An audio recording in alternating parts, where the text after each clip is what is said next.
to Book Your Summer Live with Penguin Random House and our urban fantasy authors in conversation, Laurell K. Hamilton and Kim Harrison. I'm Mary Elizabeth Iturralde with Creating Conversations Bookstore in Southern California, and I'm really excited to get to do this today. I had a weird realization preparing for this panel, which was, I don't think I've ever done something with both of you, but in my head I had. And I blame that on bookshelf adjacency. So at some point in some alternate universe, the two of you and Charlene Harris and Peter Hamilton, who's getting in on the alphabet, not via theme, have been on a panel. So just so you know.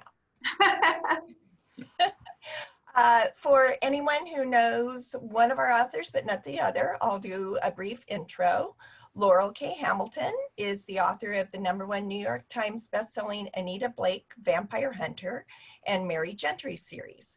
With more than 30 books published, Laurell continues to create stories inspired by her lifelong love of monster movies, ghost stories, mythology, and folklore. She lives in St. Louis, though running away to the tropics is a possibility, well, and or not, pandemic. Two spoiled Japanese chins, a house panther, and a house lion. In her free time, Laurell trains in Filipino martial arts with a specialization in blade work and enjoys reading, nature observation, and scuba diving. Sucker Punch, the latest installment in the Anita Blake series, released on August 4th from Berkeley. So delighted to be here with you, Laurell. Oh, thank you for having me. It's wonderful to be here. Wonderful to see you again. You as well.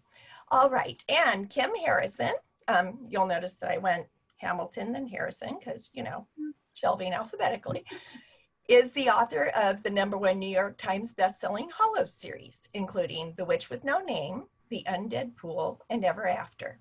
She's published more than 24 books, from young adult to speculative thriller, has written short fiction for various anthologies, and has scripted 2 original graphic novels set in the Hollows universe. She's also published traditional fantasy under the name Dawn Cook. Kim was born and raised in Michigan and is currently working on a new Hollows book between other projects. American Demon, the newest installment of the Hollows series, released on June 16th from Ace.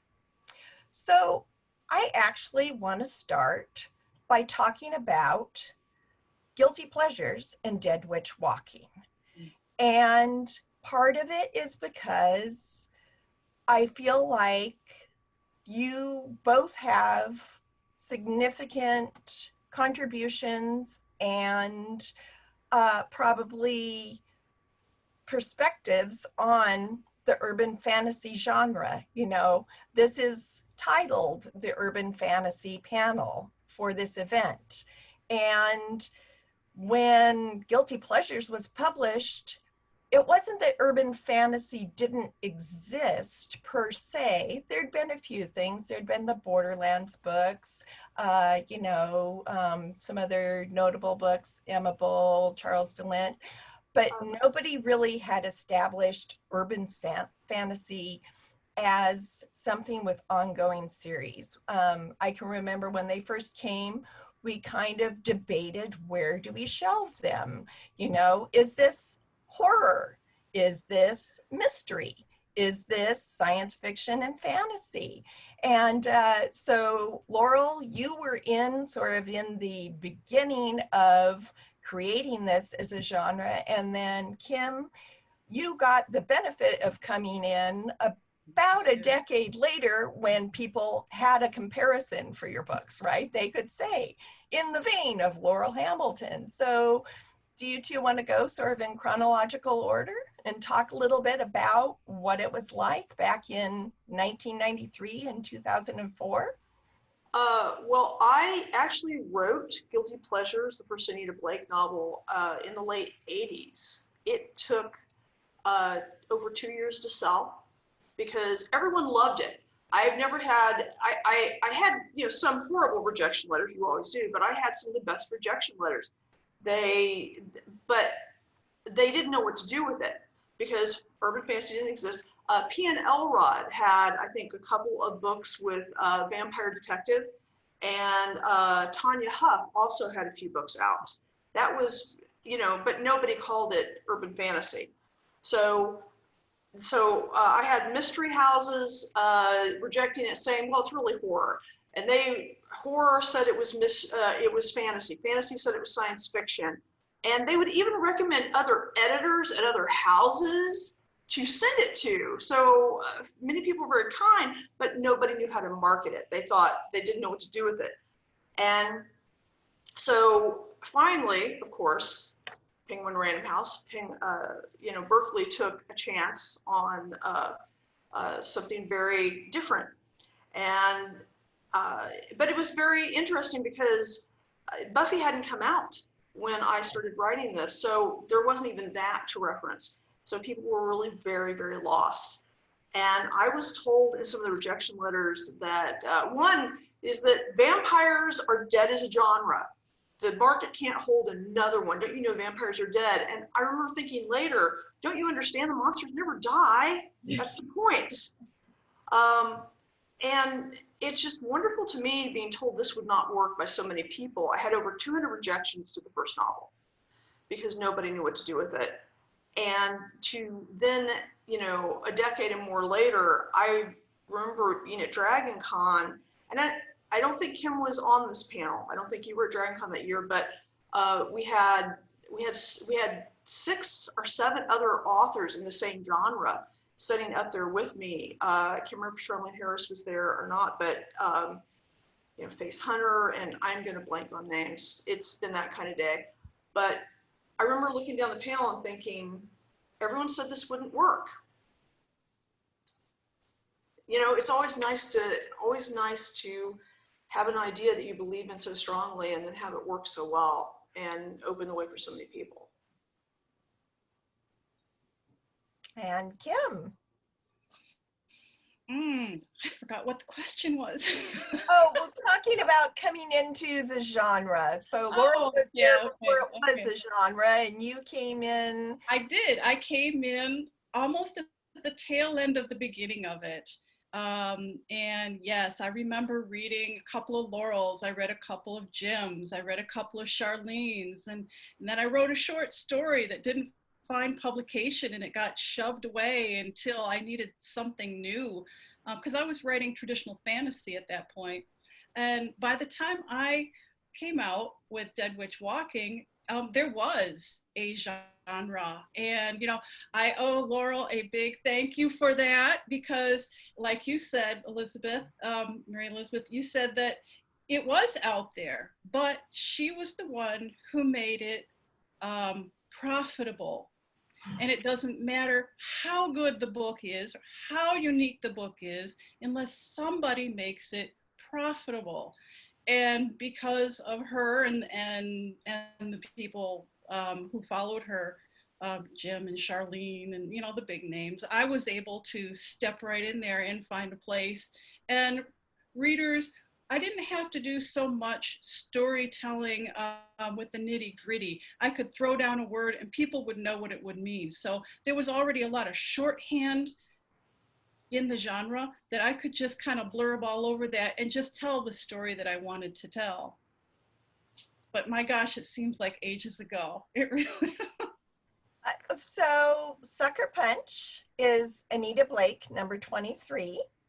27. And 27. 27. 27. And American Demon, I'm going to say is 14, arguably 15, depending on whether or not we number the sequel. Yes. In any event, a notable and admirable number of books from each of you, and they're not the only books that you've been writing during this time, as observed. So, decades ago, could you have imagined that you'd be spending this much time with these characters? Did you hope maybe you'd get, you know, a couple, 3 books off? What sort of was the original plan?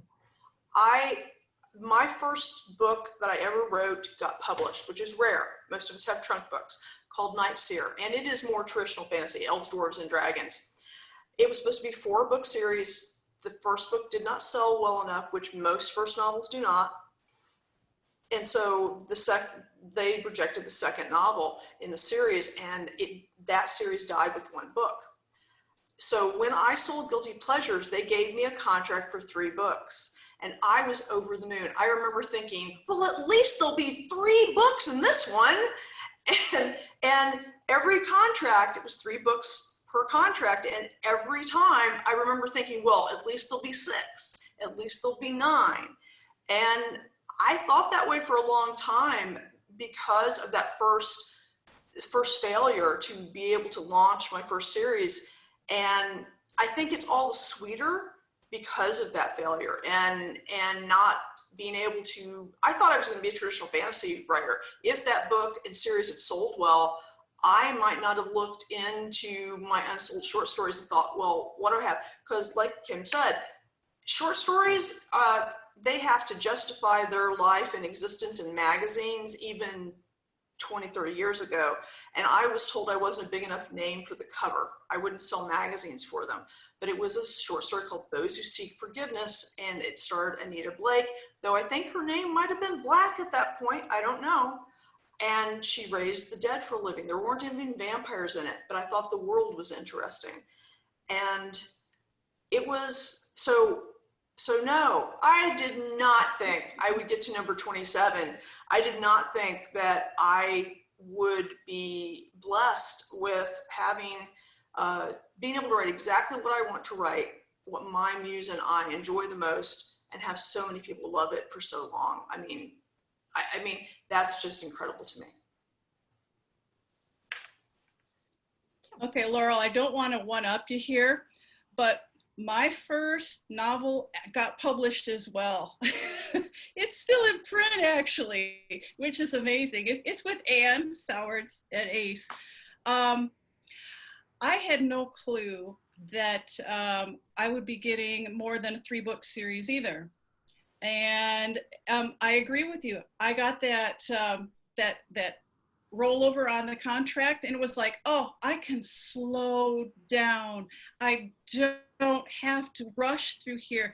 And it was really a blessing because I had so many ideas I wanted to touch on. And like you, it just, I got another 3, I got another 3. And then it became a problem. Like, I know where I want this series to end.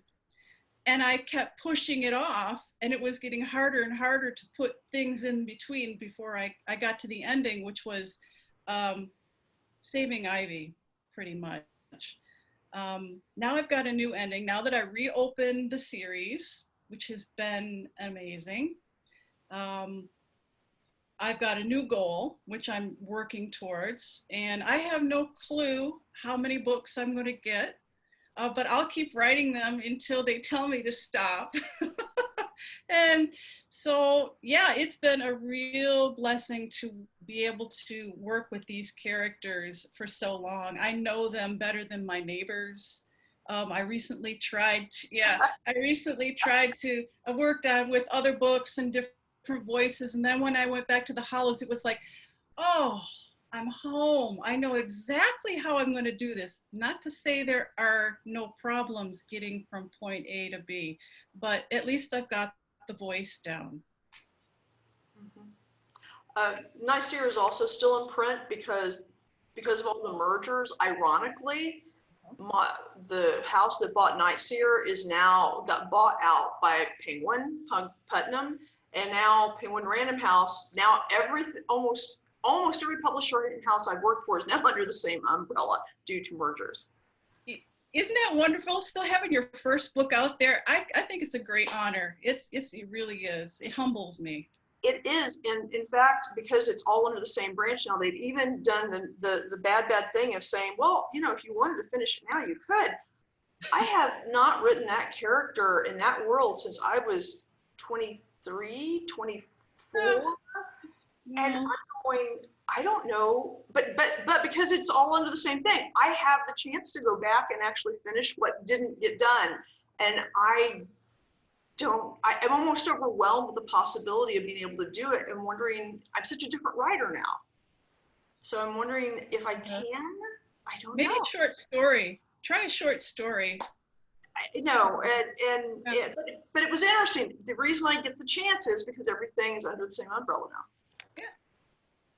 So I'm actually going to take Laurel's comment about having become a different person than she was when she was originally writing in her other universe, and talk a little bit about the passage of time in your worlds. Time doesn't work the same way in their worlds, and some writers have a very precise formula.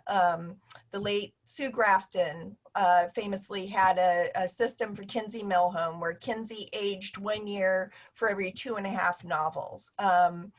And so even though these are contemporary books, they're also not necessarily running on the same timeline as the mundane world. So how do you make those sorts of decisions, and how do you keep track of how old your character is, and where do they fall in that sort of dynamic between, say, Nancy Drew, perpetually 16, and, the characters of For Better or For Worse, who aged on the page as time passed? I read an essay by Agatha Christie in my teens, and it was very formative for me. She said that she wished she had made both Poirot and Miss Marple younger. She said by the time the short stories and novellas finished for Miss Marple, she had to be 113 or something, because she started in her 70s, and Poirot was like in his 50s when she started him. So again, she said she wished she'd started them younger. I took that very much to heart, and I made Anita 24 of the book 7 because that's how old I was when I wrote it, and that was the last time my timeline and her timeline matched. Let me just say that, because I decided that it would be, I wanted 3 to 4 books per year for her is what I'd planned. But then I began to fudge that because it just seemed like such a horrible, every book was so violent for her. I just thought she's going to need therapy halfway through if I don't slow things down for her. A lot of trauma to recover from. A lot of trauma to recover from. But the books start, interestingly enough, the books start where pagers, and there are no cell phones when I started writing. There's no internet, nobody's holding computers. So the tech in the beginning, I get new readers all the time and they say, what's a pager? They go, I don't understand why she's not got a cell phone. Where's her iPhone? That kind of thing. And then somebody says, look at the date when it was written. And I made the arbitrary choice somewhere, I can't remember which book, but it's one of the recent books, like the last 3 or 4. I just decided to update the technology. I didn't explain it. I didn't jump her in age. I just updated the technology and moved on. And the Travis McGee series by John D. McDonald, he did the same thing with Travis McGee. When the story starts out, he is a Korean War veteran. And by the time the series ends, he's a Vietnam War veteran. I don't know if they updated again after that, but so without explanation. And the Nero Wolfe series, Archie and Nero, they don't age. So Anita's older, she's now in her early 30s, but whereas, it's 30 years for me. It's 30 years for me. It's not quite 10 years for her. It was a shock to realize, that if I'm not, that much time had passed. It's kind of weird that she is just hitting her 30s and I'm hitting my 50s. I'm done. Do I get that same question? Yes, please. Okay. Especially because, time can be very compressed in a book. For example, the latest one takes place over just a span of a few days, right? So as you dip in, you're not necessarily covering vast amounts of time. One of the reasons I set the books in Cincinnati was because I wanted to talk about the 4 seasons. So my books generally have 3 to 4 months between them. Some of that was because I like talking about the series. Another is because I like to see the progression of the year. And because she's a witch, you know, we want to see what happens on the solstice or the Halloween or things like that. Another reason is because one of my characters is a pixie, and he can't be outside at night or during the winter, or he's going to go into hibernation. So we've got a lot of things I like to pull in to try to ground the series in reality. I too had that issue with the technology. Fortunately, the Hollows is set in an alternative timeline, so I can bring whatever I want in whenever I feel like it. So now we're kind of up to date with the technology, but it was tricky trying to get it in there.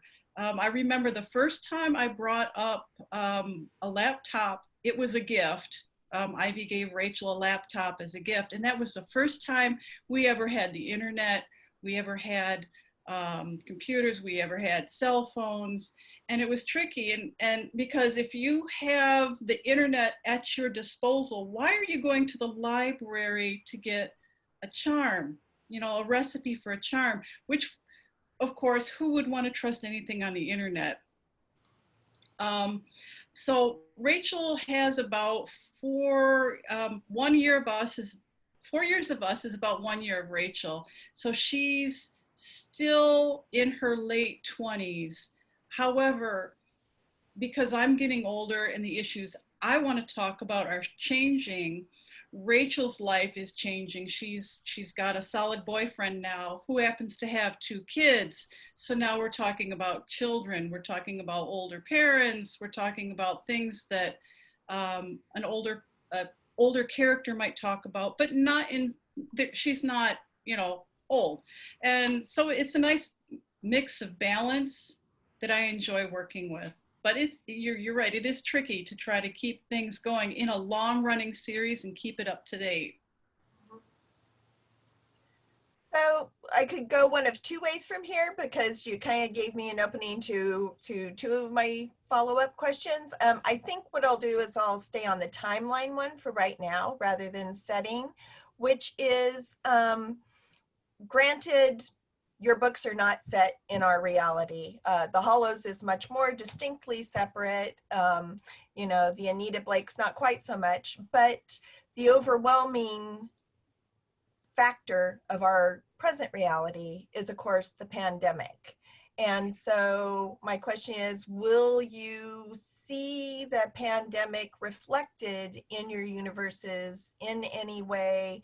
And does it make your universes seem more fantastic? You know, I was reading them and thinking, you know, oh, I can tell this is fantasy because, you know, you can go see the people, travel to see people in your polyamorous relationship, or you can go to travel and see people who live in a blended family in a different household that you weren't in with them 4 months ago. So will it be reflected overtly or in less overt ways in your universes?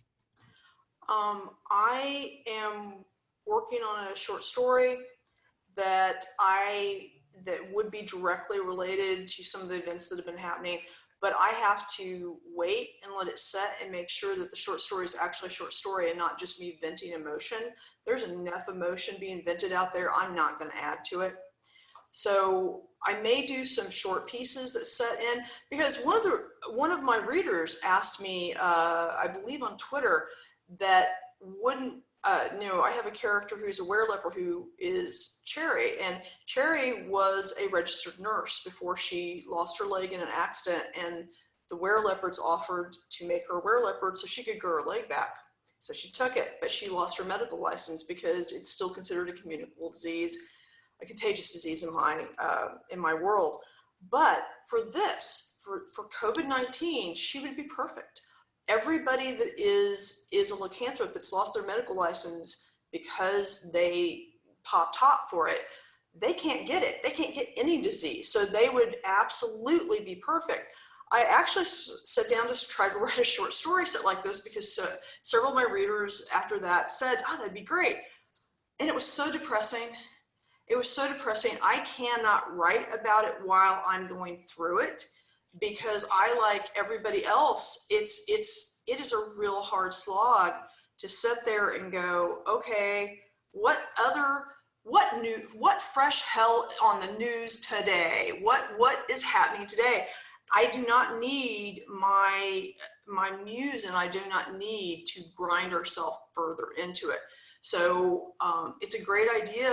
It would work, but I'm not ready. I need to sit down and share with my readers something that's more uplifting than something that constantly reminds them of what's happening. And Kim, I almost feel like it would be unfair to the residents of the Hollows to hit them with the pandemic because they've already been through more than one world-altering level events. Yes, one of my readers asked me that now that we're in a pandemic, am I going to go back and write the second book in the prequel series? You know, the turn is when we actually see the pandemic of the tomato virus. And I said, no, I'm not going to do that for a couple reasons. One, when you're writing, you're basically living it. And if I was writing a pandemic during a pandemic, I would be living the pandemic 24/7, which is a very unhealthy place to be. No, so that's not going to happen right now.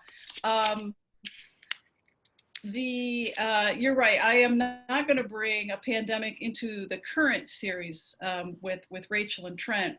I'm going to keep the Hollows as a healthy distraction. I have heard from so many readers that it was a relief to read it. It was a joy to just go back and be with their book friends and not have to worry about, you know, wiping down their groceries or not seeing their parents or not being able to hug their kids, their adult kids.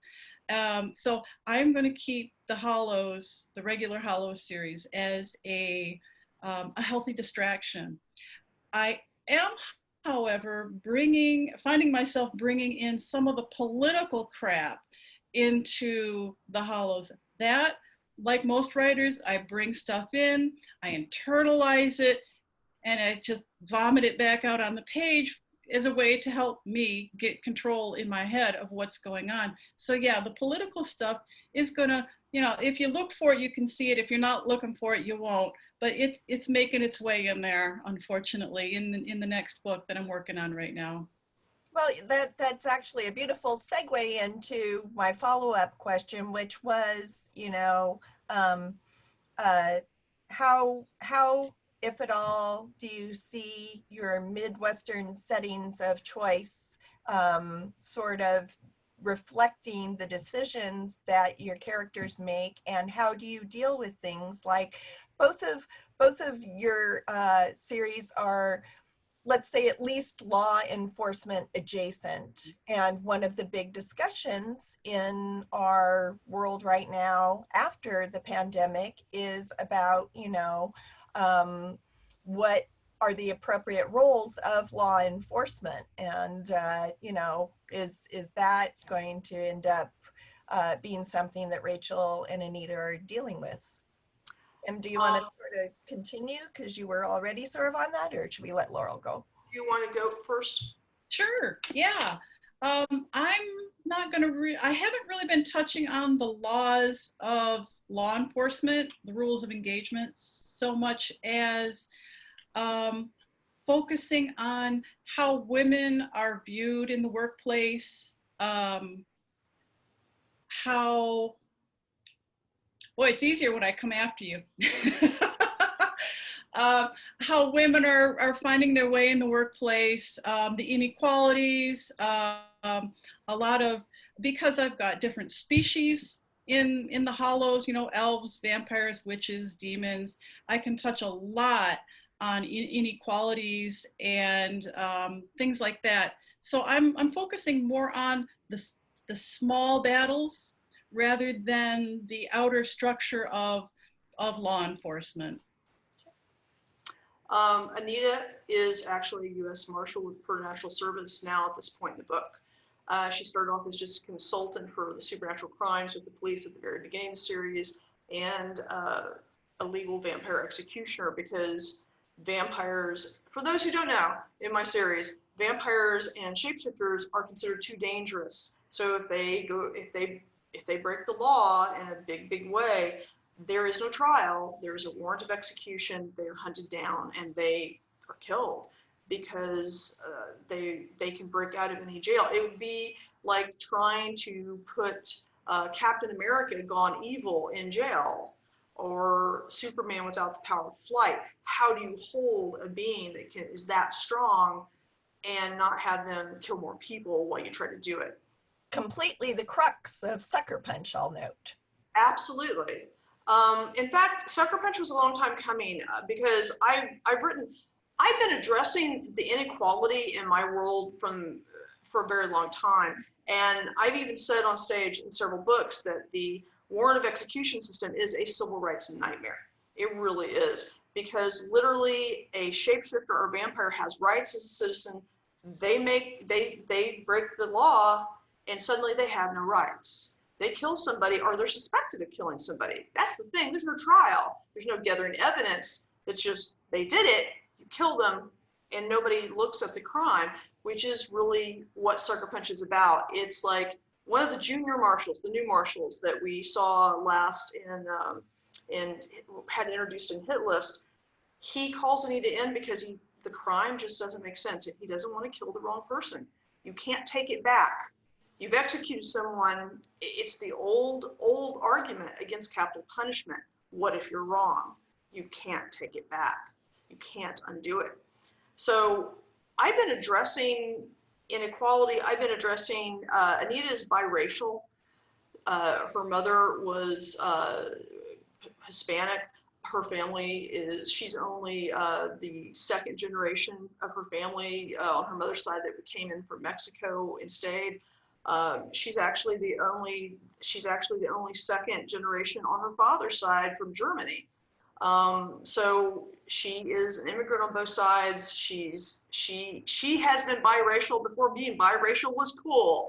You know, I didn't even know that was as big a problem or for so many people. And it's been one of the things that I am so glad that Anita chose her ethnicity, is because I've had so many people over the years tell me how important it is to see representation and to see somebody like them, somebody of different heritage who isn't just all white bread. And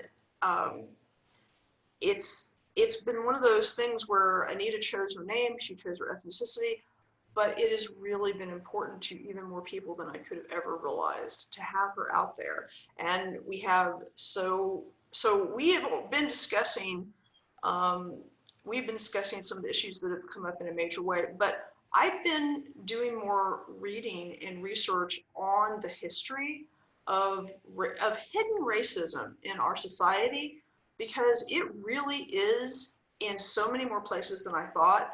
That is going to appear in the books but I need to speak from a position of knowledge, not just fly by the seat of my pants on something that's important. I want to get it right. If I'm going to put it on paper, I want to get it right. But Anita has a badge, and she is the person you call when the monsters literally are eating you and killing people. If you had literally monsters that could tear your house apart to get to you and then tear you apart and eat you, you want somebody that has training to come and get them and kill them and save you. You have to have somebody you can call. And you know, that's not going to change in Anita's world. And I'll be honest, I want, when I call 911, I want to know somebody trained is coming. And that is the big thing. I want somebody trained more than I am. And one of the interesting things in doing my research with real police work is that my husband and I now we have, we've taken in like four to six courses specifically on tactical shooting. We've actually gone into a shoot house and done that. And I learned something every time I do this. Just those courses give me more hours of training with firearms in tactical situations than most police officers are given in this country, because the first thing they cut when the budget is cut is training. The first thing they cut is training on firearms, on alternate methods of subduing suspects, on if you want people to be trained better in race relations and everything else, it costs money to train them. Cutting the budget means there's less training for them. I'm actually kind of worried about that. I don't want the police that are still left to be less well trained. If you want police officers, you want them better trained, not less trained. And it's a terrible problem. It's a terrible quandary about what are we doing and what are we going to do. I am not going to address that in Anita's world until I can think about it and make sure that I'm getting it from a position of respect for everybody involved, and make sure I get it right. But I know that if I literally have a werewolf coming at my door, I know he can carry through my house. I know in Anita's world, there will always need to be somebody with a badge and the training to take it out.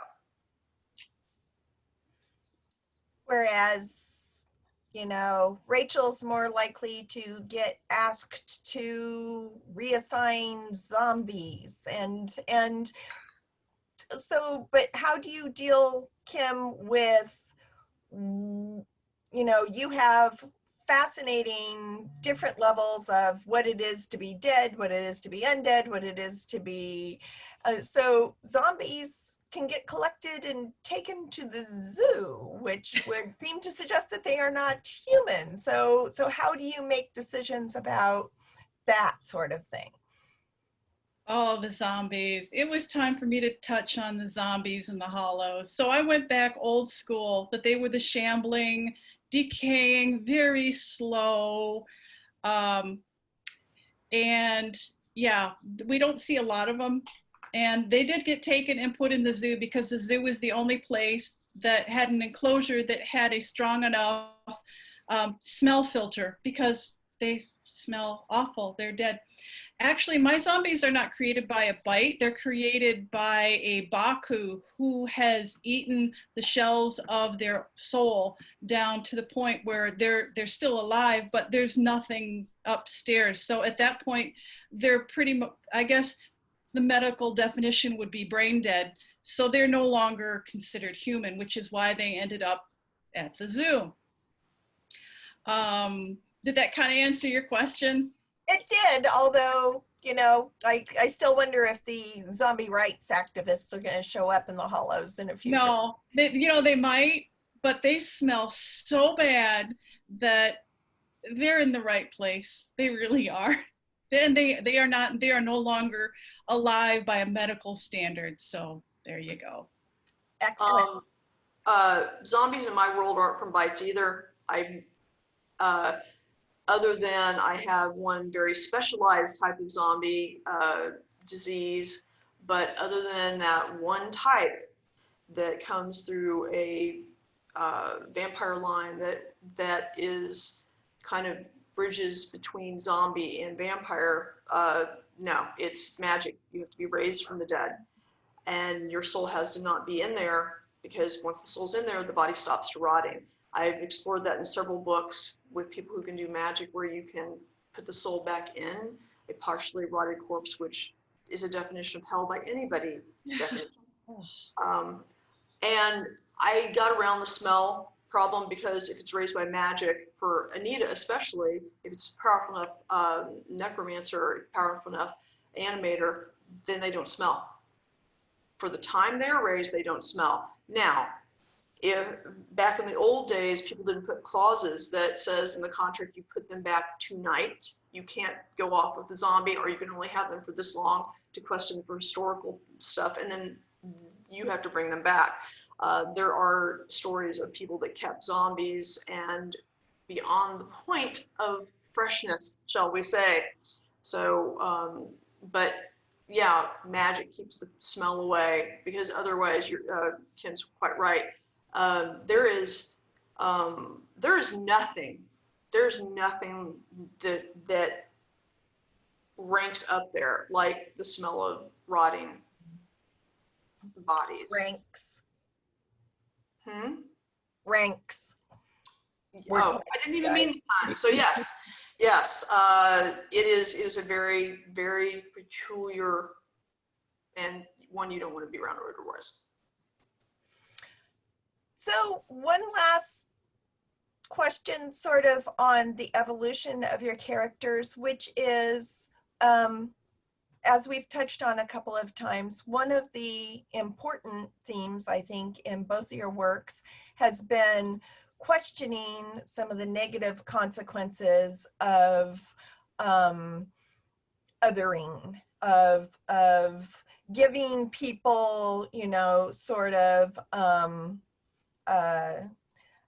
observing through bias or overgeneralization. You know, all vampires are X, all werewolves are X, and in both Rachel and Anita's cases, we've seen some of their attitudes towards groups that they initially thought of in very stereotypical ways evolving. Was that always part of your plan for the character arcs, or was that something that grew as you got more immersed in your worlds?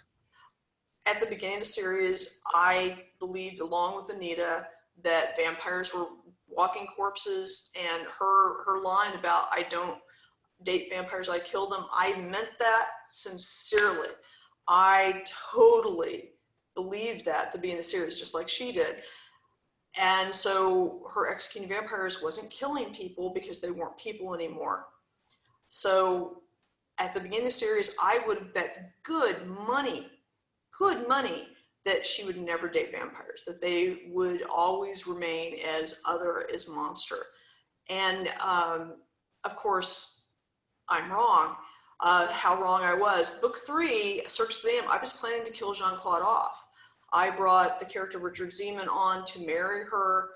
I had a totally different plan for this series. And then when the moment came in Search the Dam, Anita and I couldn't do it. She would have missed him, and so would I. And that was the beginning of him doing what I was fearing he would do, which is take over the series and put it in a direction I wasn't planning on. He is a pushy character in a very quiet, subtle kind of way.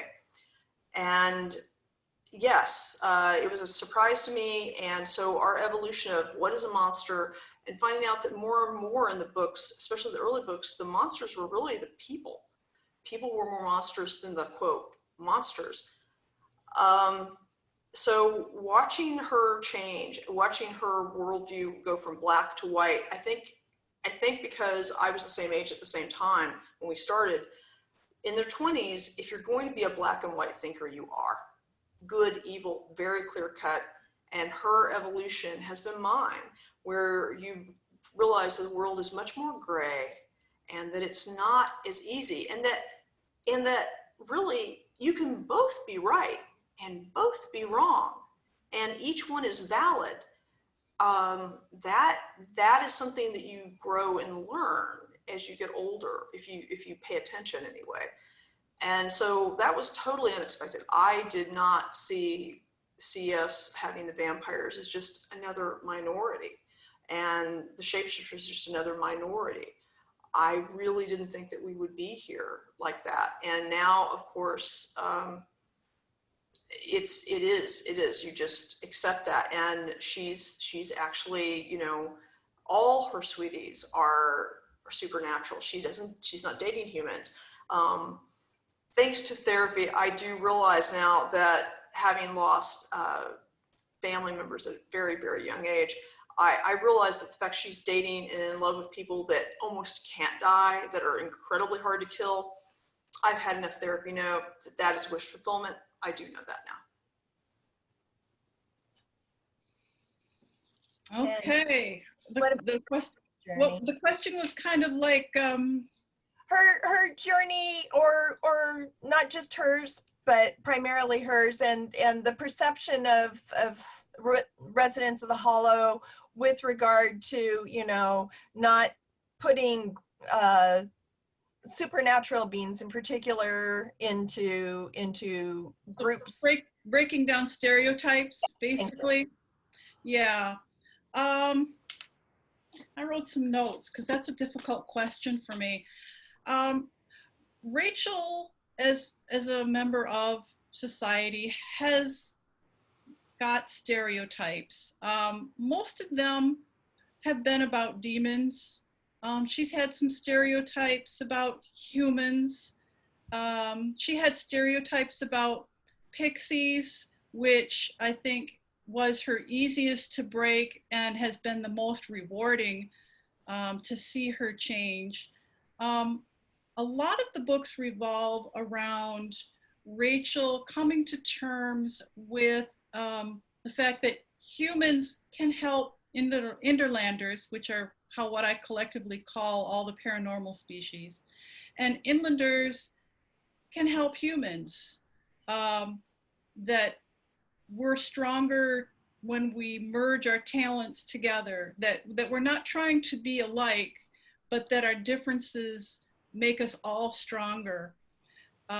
She's learned a lot about breaking stereotypes, that she thought the IS, which is the Paranormal Policing Agency, she's found out that they're corrupt head to toe. She knew there was a problem, but as we're getting into the latest books, it's really, really bad. She's learned that the humans, if they can get in there carefully, and they have their own special talents, that they're not magical, but boy, do they have a good data system, and they can look up anything anywhere, and that's kind of like their secret power. She's learned that the strict adherence to ley line magic, earth magic, demon magic, elf magic, if you start blending them, that there's an enormous power, but there's also a huge, huge prejudice against doing such. And we're going to see her breaking down that prejudice, especially between elven magic and demon magic for the next couple books, because the elves and the demons, they're not at war per se, but the scabs of those battles are very new, and they're still, you know, both the elves and the demons are just waiting for a chance to rip those scabs off and start this war again. And Rachel's caught in the middle of it, and seeing how she's going to handle this is really what brings me back to the desk every day. All right. Well, I feel like we're not going to get a better sort of ending theme than the uplifting one of overcoming prejudices, but I do have an always important question, which is, can you tell us what each of you is working on right now, please? I am going to get off here, and I'm going to go to my other desk, and hopefully I will be finishing up it was supposed to be a short novel like Micah and Jason, but it's going to be about double that. It's over 300 pages now, and that's why it's taking me a little longer to finish. But it is Raphael. That is a book about Raphael, who is the king of the were-rats in Anita's world, and they are the shapeshifters that have been from Guilty Pleasures. They're the shapeshifters that were on stage from the very beginning. And I asked online, I said, what are the characters that I don't have center stage that you would like to see more information and more stories from? And it was very nice to see that so many people wanted to see the same characters that I did. I was already working on Raphael at that time, And so Raphael was one, Claudia, another Were Rat is another, and they're both going to be much more on stage in this book. And so I will be going to finish that. And if the world continues as it is and nothing else, knock on wood, it should be out February of 2021. And then I am also going to go finishing up a brand new book in a brand new world with a brand new main character. And I don't think I'm allowed to tell much more about that yet. They haven't cleared me for it because I overshare if I try to hint. But it is a male main character. I've never done that novel length before. It's been very interesting to try to do it from a male perspective. And to do research for that, I talked to my husband and all my male friends, all the people that are close to me, and asked them questions that they've never had to think of before. And it's been very interesting trying to make sure that I do it justice, because I'm not male this time around. And so I just don't get it, some of it. And it's been very interesting to try to get it right. We'll see. We'll see when we're finished. Stay tuned. Very exciting. Kim. Yes, I am actually working on the editorial rewrite for the next Hollows book. Come September, I'll be able to tell you when it's actually going to be released, because it's mum's the word right now. It's going to be titled $1 Million Demon, which is after the Clint Eastwood film $1 Million Baby. All the titles except the first one are supposed to be tied into a Clint Eastwood title. So that's what we're going with this time. I've got a couple of trunk novels that I'm sprucing up in between work on the Hollows. And on this editorial rewrite, I'm picking out all the threads that I want to follow for the next Hollows book. So, though my productivity is way down right now, I'm finding that I'm finally starting to work back close to my normal schedule, and I'm able to slack off on the self-care things that I've been doing lately. And so I'm looking forward to getting some extra, non-Hollow stuff in there between my regular Hollow schedule. Fabulous. Well, pandemic zombie brain is a thing I think we've all experienced from time to time. So I will remind everybody that Sucker Punch and American Demon are both available through the Book Your Summer Live bookstore link from Mysterious Galaxy in San Diego. And Laurel and Kim, this was a pleasure and a delight as always. I am grateful for the worlds that you share with us and for your imagination and thoughtfulness. And thank you so much for spending time with me today. Well, thank you very much. Wonderful. Thank you.